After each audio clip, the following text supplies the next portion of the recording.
Fair use. Fair use.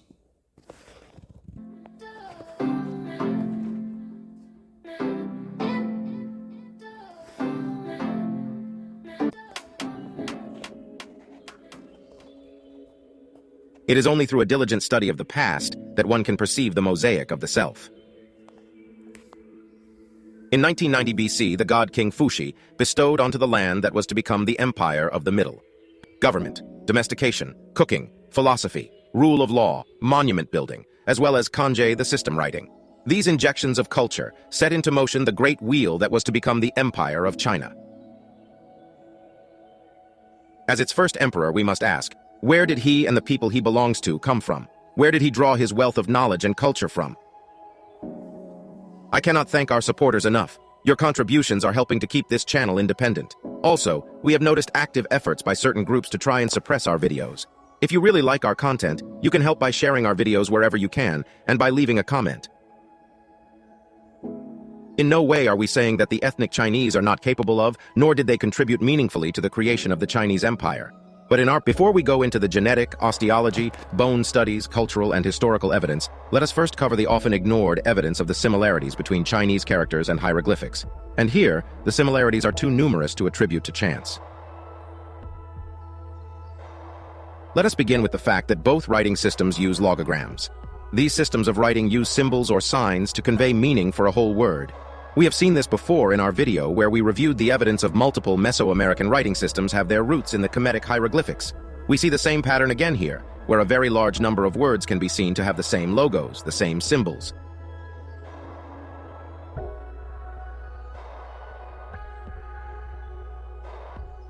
See how the representations of sky and sun are virtually identical or similar in roots to their Egyptian counterpart. Also notice how the older version of the Chinese characters look even closer to Medu Neter. In some instances, the symbols are pretty much interchangeable. See the ancient Egyptian logos for child and that of the Chinese. Look right there. That one, the top row there. I can't zoom in. It looks like a fork, right? Those look like those things that are drawn all over the caves out in, Arizona and New Mexico. And they're like, oh, these look like lizard people. No, that's what that looks like. It's like a character. I wonder if you could take this and use it to translate what's on the walls out there.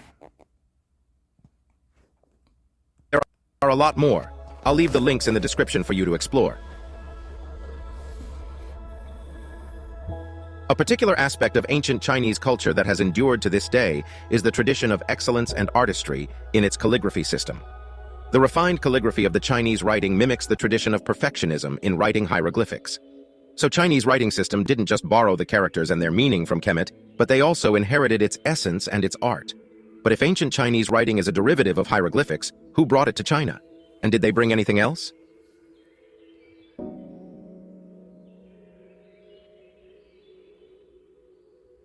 Pyramids. Pyramids aplenty. 100 pyramids in the area of Xi in central China. This evidence is very consequential, because soon after the pyramid building experience from Kemet begins, and as black people are shown to be moving east in around 2500 BC, pyramids and mastabas are appearing in central China. At the end of the Second World War, U.S. Air Corps pilot named James Gaussman claimed to have seen a gigantic white jewel-topped pyramid while flying between India and China during World War II. But his statement was kept a closely guarded secret of the U.S. military for 45 years before it became public knowledge. All the way back in the Xia dynasty, China was building pyramids, and some even larger than the Great Pyramid of Giza.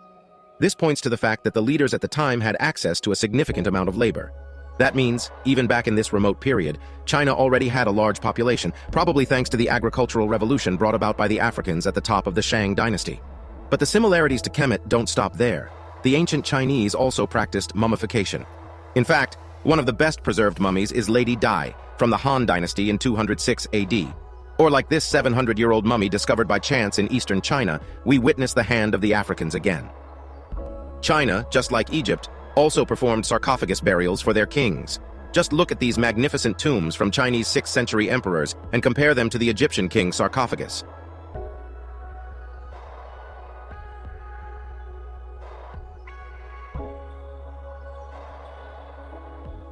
Let's remember that the oldest sarcophagus in Egypt dates back to 2613 BC, at the time of the building of the pyramids. So the Kemetic tradition would have been much older, and thus the originator.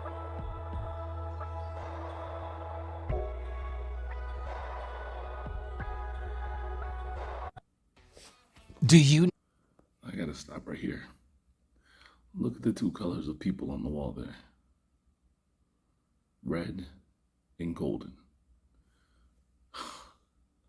So I was I was finishing up my job, and I was turning in my stuff from work, and dispatch was watching a video about how there is no such thing as the color brown, or that the color brown is not in the original color spectrum. And I was like, what?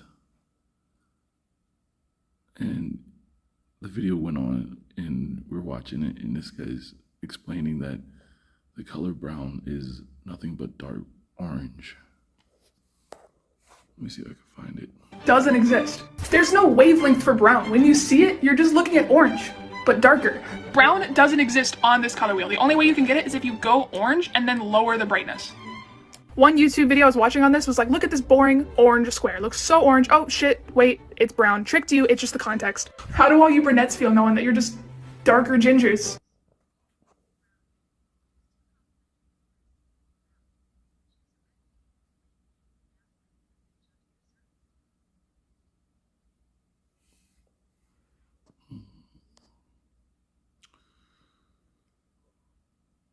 Now, let's see.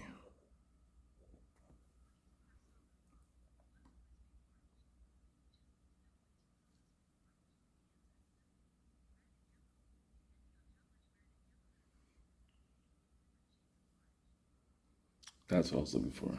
Mix red and yellow, and you can make an orange, which they're saying leads to brown, right? So I thought that was interesting. When you see those on the wall, you have the golden one, you have the red one, and then we already know that Adam, right? Adam.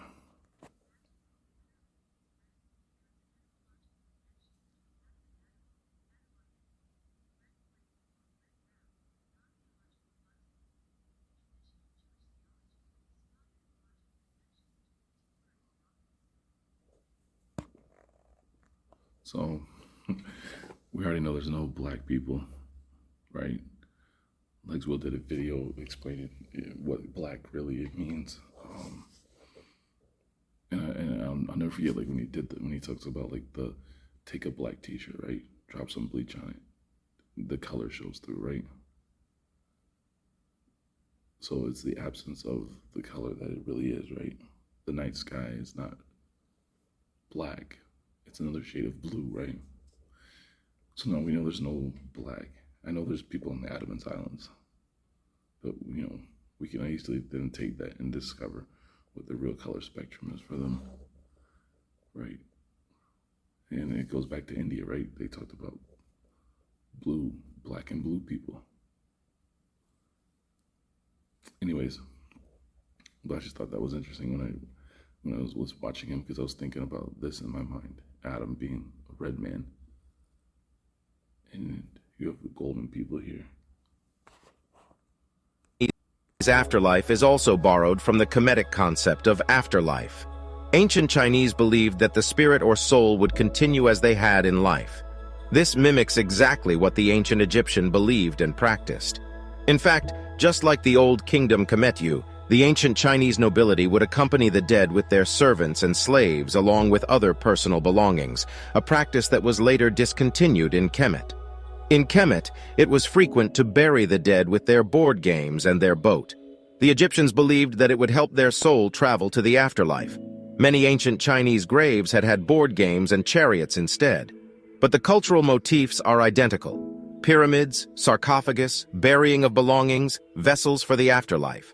Again, the similarities are too significant to be dismissed, and we can see how the ancient from the Nubio-Kemetic civilization complex, especially its ruling class, sparked the early Chinese civilization.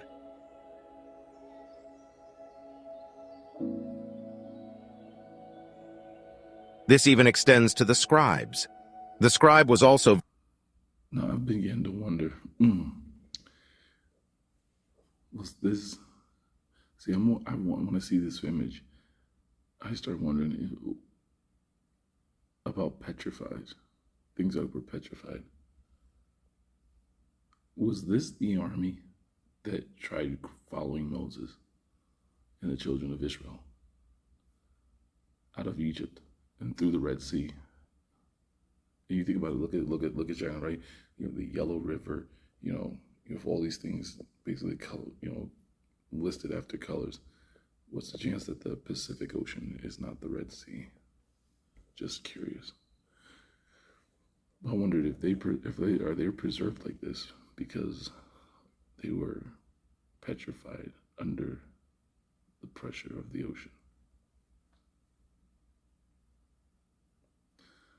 Just a thought. I can't prove it. But also the concept of the God King, both taken from the ancient Egyptians. Another very interesting fact is that the Shang dynasty, the founding dynasty of China, practiced the African child naming convention by assigning names corresponding to the weekday they were born. For example, in Ghana, the Ashanti still name their kids Kufuor, Kujo, Kwame, and so forth, which are old Kemetic names, from their migration all the way back in ancient Kemet to the Ghana Empire situated in Mali, to their present kingdom. This practice was also present in the ancient Chinese Shang dynasty. Another coincidence between Kemet and China is that their calendars were somewhat similar. Chinese calendar is described as a lunisolar calendar just like its older Kemetic counterpart. But one question still remains. Was it just a cultural influence? Or did a large contingent of Kemetu, ancient Egyptians, settle in China in the Bronze Age?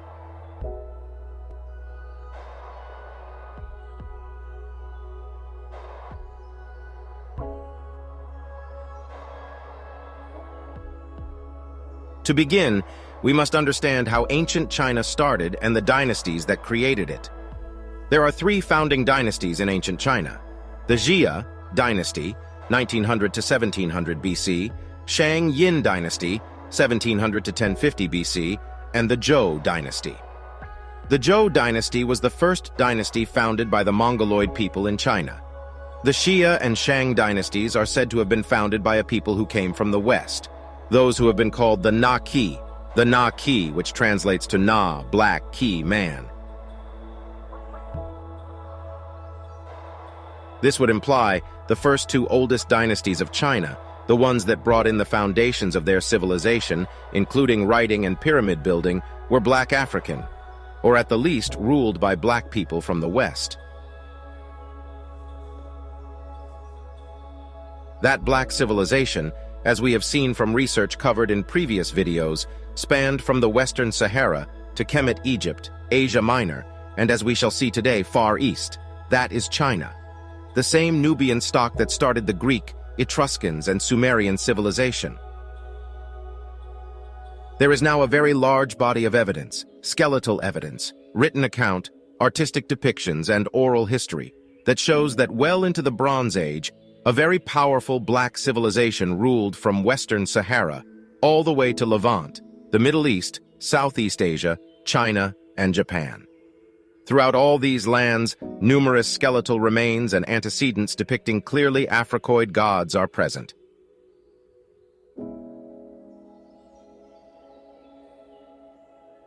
Are you interested in starting your They even crossed the Atlantic and helped seed civilization in Mesoamerica, as we have seen in our previous videos. If ever there was a case for an Atlantean civilization that was spreading technology and know-how to... And that's my father's bloodline. When I did, like I said, when you go back 4 generations, I'm the 5th generation. So you go back, my father and 3 other forefathers. Yeah. My last one to be recognized is Choctaw, John Henry Cooper. And when you go into the Coopers, right, and the Choctaws, right, you read that the history of the Choctaws, at least from Wikipedia, they tell you they're from the far west, right? And the only reason they're on this side of the Mississippi is because their enemies are in the west. Makes me think about the book of Jeremiah, right? And how the children of Israel were not supposed to go into Egypt and cross the river, but they did anyways, because they said the land of Egypt was so fertile. But, and I know this video is about China being Egypt, or having their origins in Egypt. But what if one of those remnants of those empires founded the East Coast as Egypt when they were kicked out of Egypt from over there, and it was their turn had failed. So, and then I had to go to an off-site to find someone that wrote about the Choctaws are from, not even from the West Coast. They left Mexico and settled into the West Coast. So, how did, you gotta ask then, how do people that look like me end up in Mexico? The origin of that, I believe, goes back to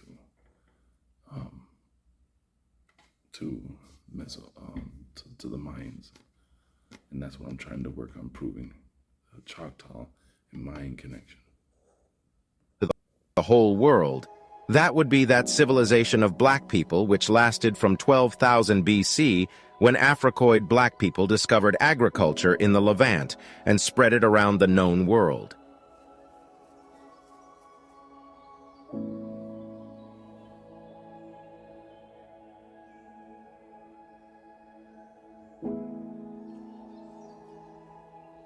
Ancient Egypt was but a division of this ancient civilization, as their own text attest. But this is a topic for another day. The first Chinese emperor, Shang Tang, the ruler of the Naqi, the black men, brought about several totems of civilization China. Among his credits are establishing government and originating social institutions, as well as cultural inventions.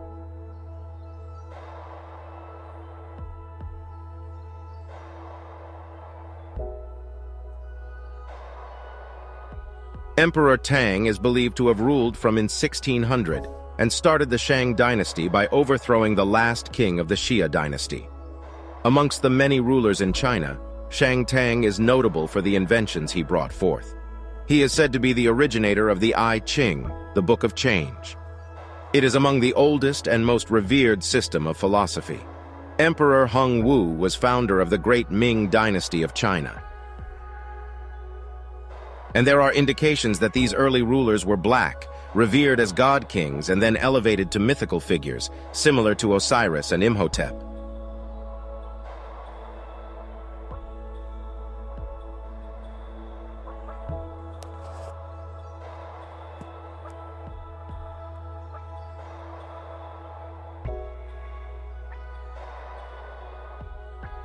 Even in the White Garment Hall of the Shaolin Monastery in Honan, Hunan province of China, there are two 12-foot-long paintings of Chinese and Africoid, black, Shaolin monks training in Kung Fu, boxing, skills together. So what are some of the references to black? And that's that Kung Fu video I did maybe 3 years ago, where it shows on the inside of the temple, right?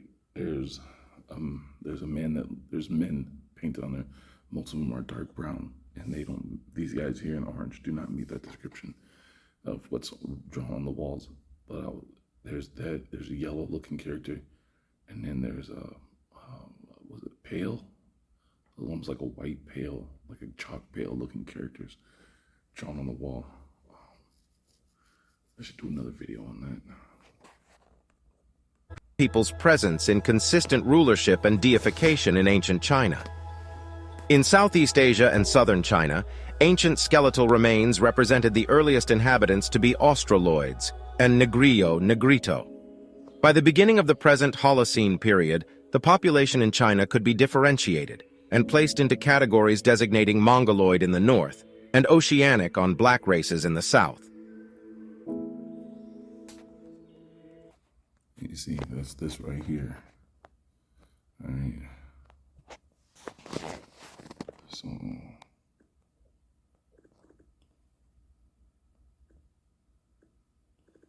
let's see, we'll stop it right here.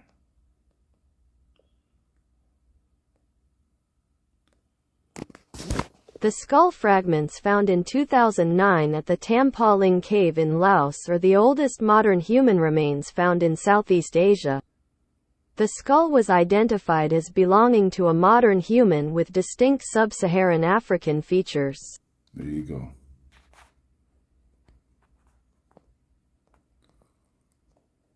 Just like that guy just said, the Negritos, the Negroes were in the South in Asia, from the way he's describing it, and the Mongoloid sort of people are in the North.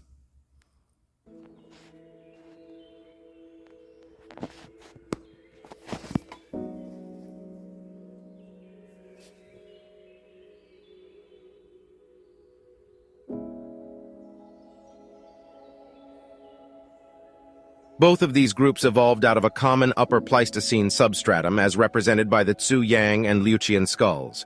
More importantly is that by at least 2500 BC Africoids of the Mediterranean and West African type entered this area by way of India. The skeletal evidence from the Shantung and Kiangsu China show the modern Africoid type, especially at the initial Qinglian King and Machia Bang phases. Notice that 2500 BC also happens to fall in the Old Kingdom of Kemet and the height of pyramid building. Would you be interested?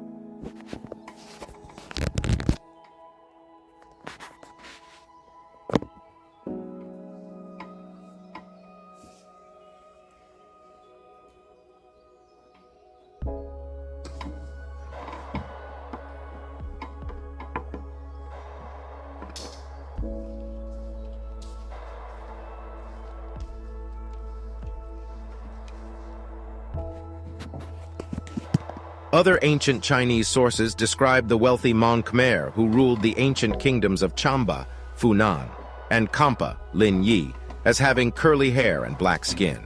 We see this description often in ancient text when referring to black people. These are some of the clear phenotypes of black people from Africa, and these appear in multiple instances throughout China and Asia as a whole. The skeletal evidence of the Africoid people have been located in Majiabang, Qinglengang, Jiangxi, Pearl River Delta, Yunnan, Sichuan, Jiantong, and Shandong areas. The black people are said to have heavily influenced the culture of the northern China. Most of the northern China's Africoids are said to have come from East and West Africa. Till this day, there is strong resemblance between the ethnic Chinese and the Central African Khoisan H. Imber.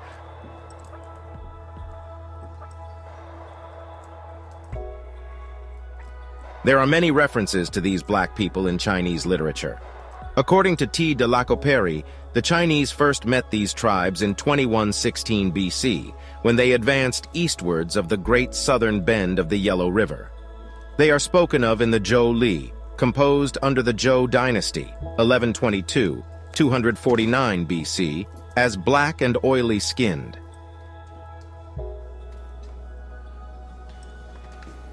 Prince Liu Nan, who died in 122 BC, speaks of references of blacks in China as late as the Tang dynasty. In the Lin Yi Kuo Chuan, contained in Book 197 of the Chu Tang Shu, it is written that the people living to the south of Lin Yi have woolly hair and black skin.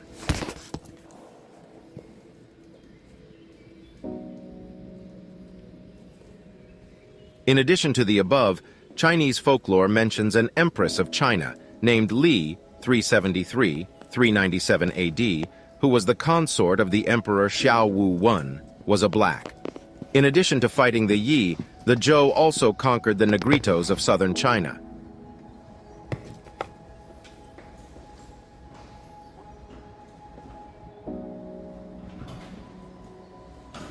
Many of these blacks presently live in Cochin, China, and Yunnan. The Xia people came in contact with these black inhabitants in 2116 BC. They are mentioned in the Zhou Li as living along the Yellow River. The name of the Yangtze River Basin area were also constantly at war with the Zhou. The Nam were closely related to the Tibetans of Sichuan. At this time, the Man states were ruled by princes. The arrival of black people in China in ancient times was significant enough in the Bronze Age to show up with such a high frequency in the literature and art of ancient and more recent historical China. But their presence also shows up in many other ways.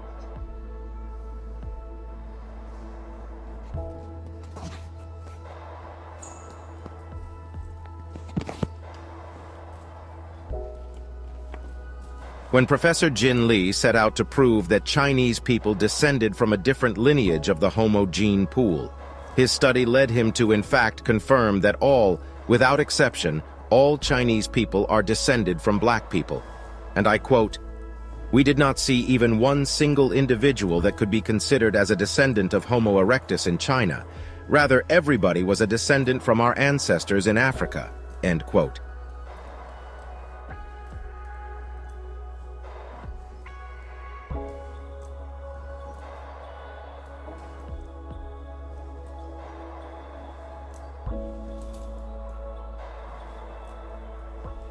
In time, the ethnic Chinese, just like the Mesoamericans, went on to create an equally impressive civilization that grew large and strong from their Kemetic seeding.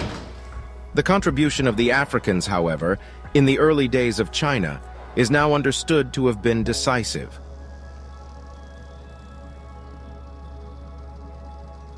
I would like to leave you with these words of wisdom. 可以肯定的是，当种族主义的面纱被移除时，历史研究变得更加有趣。One thing is certain is that history becomes far more interesting to study when the veil of racism is removed.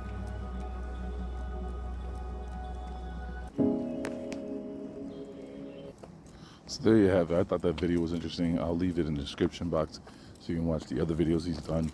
I'm watching a video he did on the Portuguese and their attempts to invade Africa. So sorry about the voice. I'm battling a sinus infection, but I hope it was interesting. I thought it was interesting because now we know Korea, was it the North Korea especially, did not have these people in there, the people that are there today, that when this war took place, these people were taken out of Korea and moved to Africa, from the looks of things now, the Bantu people, which I was always wrong in the beginning. I thought maybe the Bantu people were from Mexico, you know, and from the gentleman that wrote that book, The Ancient Secrets of Asia. He explains that in his opinion, that his people were picked up and moved from Korea and those lands and moved to Africa. So I was right. Somebody picked them up and moved them away in ships. I was just wrong as to what continent they were taken out of. So we know that now. China, here's this, and I can't help but think now in the back of my mind. Well, in the back of my mind, that's a weird phrase. I can't help but think, right, that when you look at the Yamnaya, what were those people called? Hold on, let me find it real quick. I said Yamnaya, I was wrong. It was the Yuezhi people. I did a video on them. The Yuezhi Hellenistic white people were kicked out of China. So these people were kicked out of China by the Chinese, they claim, right? So were they kicked out of China after the people we call Chinese overtook China? And then you gotta ask yourself, what war would that be? What war would that be where your so-called red, pale-skinned, freckled, red-haired guys, these people are teaming up with the Chinese to overthrow the original people in China. After they win the war, then they're turned on, right? Because of their barbaric lifestyle, they're turned on by the Chinese. The Chinese split them. The larger portion goes into Afghanistan, takes over that, adopts the Greek ways, right? Adopts that they're Hellenistic. They're practicing Buddhism and other religions while living in a Greek city, right, that they took over. And then the other ones go to the south, and you don't hear about them again. South Asia, and you don't hear about them. So I think that's the next portion that's been interesting to me, and I've been trying to figure that out. Because I always thought it was weird, like when they talk about King Kanushka overthrowing the Buddhas in India, right, and in Japan, right. The thing is that they say that the Greeks, they call them Greeks in one moment. They say the Greeks helped them do this. They knew the way through the land. And then they also call them the Asians. And Arthur even sent me a video of a woman from Turkey explaining what was going on. And they give subtitles up until the point where this woman says that the Asians are Greeks. And we were stumped on that because after that, they cut the subtitles off and everything's in her native language and you don't understand what she's saying then. And we're like, why? You know? So I think the next video I want to show you, though, is on, I think it's either going to be on Uncle Tom or it's going to be on socialism, because I've been putting them off and I need to do it. I feel like I really need to stop putting it off and just do it. So hopefully my voice is better by then.